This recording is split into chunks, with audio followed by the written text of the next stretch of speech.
Welcome to Democracy Now!, democracynow.org, the War and Peace Report. I'm Amy Goodman. The U.S.-led war against ISIS has reportedly killed at least a dozen civilians every single day since President Trump took office 6 months ago. That's according to a new investigation by the journalistic monitoring group Air Wars, which says since President Trump took office, U.S.-led coalition airstrikes and shelling in Iraq and Syria have reportedly killed more than 2,200 civilians, a far higher rate of reported civilian casualties than under the Obama administration. The investigation comes as the U.S.-led coalition continues to launch dozens of airstrikes a day against the Syrian city of Raqqa, where tens of thousands of residents are trapped without access to water or electricity. Over the weekend, the latest round of UN-backed peace talks about the Syrian war ended in Geneva without any plans to resolve the ongoing conflict. In Saudi Arabia, 14 men accused of taking part in protests are reportedly facing imminent execution. The group includes Munir al-Adam, who is half-deaf and partially blind, and Mujtaba al-Swekat, who was only 17 when he was sentenced to death 5 years ago. In 2012, he was arrested at the airport in Saudi Arabia while en route to visit Western Michigan University, where he was later accepted. He's now facing execution for allegedly attending a pro-democracy rally in 2012. After President Trump's visit earlier this year, a Saudi criminal court upheld several death sentences handed down to the protesters. We'll have more on the Saudi executions after headlines. Back in the United States on Capitol Hill, Senate Majority Leader Mitch McConnell has delayed a vote on the revised Republican health care bill as Arizona Republican Senator John McCain is unable to vote while he's home recovering from surgery to remove a blood clot above his left eye. The Congressional Budget Office has not yet finished its review of the Republicans' latest health care bill unveiled Thursday. But it's similar to the previous bill, which would have caused 22 million Americans to lose their health insurance over the next 10 years. Over the weekend, Republican governors confronted Vice President Mike Pence and Health and Human Services Secretary Tom Price over the health care plan during a closed-door session at the National Governors Association conference. The Trump administration is continuing to face criticism and scrutiny over revelations that Trump's own son, Donald Trump Jr., embraced an apparent effort by the Russian government to peddle information incriminating Hillary Clinton in an attempt to help Trump win the presidency. Over the weekend, new information surfaced showing as many as 8 people were in the room during Trump Jr.'s meeting with the Kremlin-linked lawyer Natalia Veselnitskaya. Among them were Trump's son-in-law, Jared Kushner, then campaign manager Paul Manafort, a Russian-American lobbyist named Renat Akhmetshin, publicist Rob Goldstone, who helped set up the meeting, and at least one translator, as well as a representative for the Russian family who asked for the meeting. On Sunday, President Trump's lawyer attempted to blame the Secret Service for allowing the participants into Trump Tower for the meeting, causing the Secret Service to issue a rare statement saying Donald Trump Jr. was not under Secret Service protection at the time, and, quote, thus we would not have screened anyone he was meeting with at that time, unquote. Top Democrats continue to call the meeting evidence of collusion between the Trump campaign and Russia. This is California Democratic Congressman Adam Schiff speaking to Jonathan Karl on ABC's This Week on Sunday. Well, you know, it's certainly tied in the sense that this is about as clear evidence you could find of intent by the campaign to collude with the Russians, to get useful information from the Russians. A willingness to accept, we see from the president's son. But we don't see anything more than that, though. A willingness not only to accept, but to indicate to Russia what the best timing was. The Trump administration also faced criticism from Fox News host Shepard Smith on Friday over Donald Trump Jr.'s meeting. If there's nothing there, and that's what they tell us there's nothing to this and nothing came of it, there's a nothing burger, it wasn't even memorable, didn't write it down, didn't tell you about it because it wasn't anything, so I didn't even remember it, with a Russian interpreter in the room at Trump Tower. If all of that, why all these lies? Why is it lie after lie after lie? That was Shepard Smith of Fox News.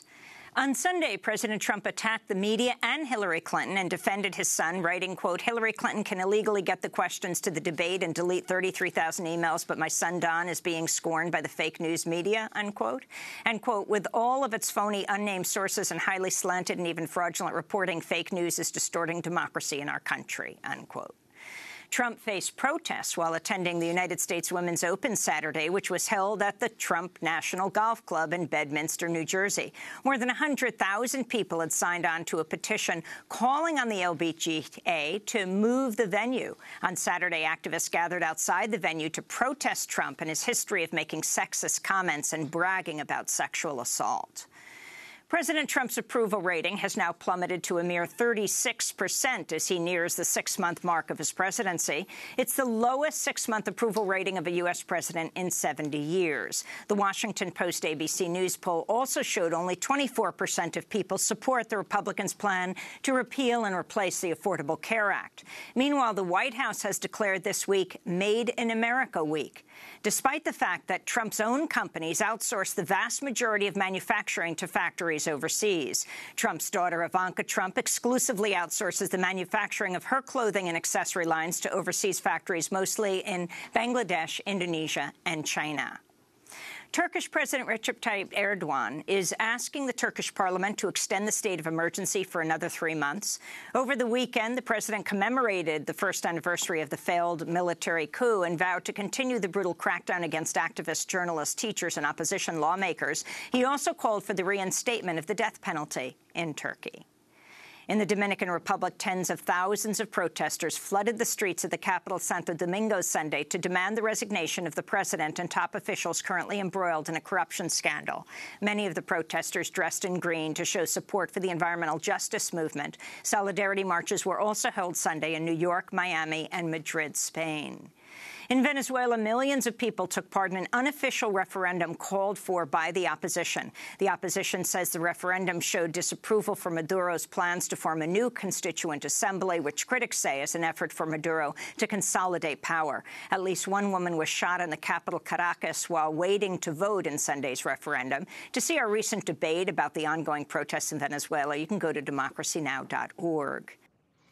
In Puerto Rico, recently freed political prisoner Oscar Rivera has joined the fight against the dumping of toxic coal ash in Peñuelas, calling on fellow Puerto Ricans to join the growing civil disobedience protests. In recent days, hundreds of police have raided and dismantled a resistance camp near the dumping site, arresting longtime community leaders, many of whom are senior citizens. Coal ash is a highly toxic mix of arsenic, mercury, lead, and other heavy metals, which can contaminate nearby air and drinking water, causing cancer, lung disease, developmental delays, birth defects, and impaired bone growth. Again, Oscar Lopez Rivera has joined those protests. In Arizona, court hearings continue in a case that will decide whether a ban on ethnic studies in Tucson public schools is unconstitutional. In 2010, Arizona passed a controversial law banning the teaching of any class designed for a particular ethnic group that would, quote, promote resentment toward a race or class of people, unquote. The law ended up eliminating Tucson's ethnic studies program and banning 7 books from public school classrooms, including Rethinking Columbus, The Next 500 Years, Shakespeare's play The Tempest, Pedagogy of the Oppressed by Paulo Freire, and Chicano, The History of the Mexican Civil Rights Movement. We'll go to Arizona for more on the trial over the ban on ethnic studies later in the broadcast. Hundreds of protesters rallied outside the headquarters of the National Rifle Association in Virginia Friday and then marched 18 miles to the Justice Department to protest against the NRA. The march was led by the organizers of the Women's March in Washington, D.C. after Trump's inauguration. This is Sarah Dachos of the group Moms Demand Action for Gun Sense in America. As a mother, I have a son, and I would like him to grow up in a world where he feels safe walking down the street to go to the playground, that when he goes to school, he doesn't have to do lockdown drills, because we now live in a climate where somebody who is not safe with a gun has access to guns and can go into a school and shoot children. And groundbreaking Iranian mathematician Mariam Mirza has died. A professor at Stanford University, she is the only woman and only Iranian to have ever won mathematics' highest award, the Fields Medal. She died Saturday at the age of 40 from breast cancer. Multiple Iranian newspapers broke social taboos by publishing photos of Mirzakhani without a hijab after Iranian President Hassan Rouhani posted a picture of her on Instagram without her head covered. And those are some of the headlines. This is Democracy Now!, democracynow.org, The War and Peace Report. I'm Amy Goodman. And I'm Juan Gonzalez. Welcome to all of our listeners and viewers around the country and around the world.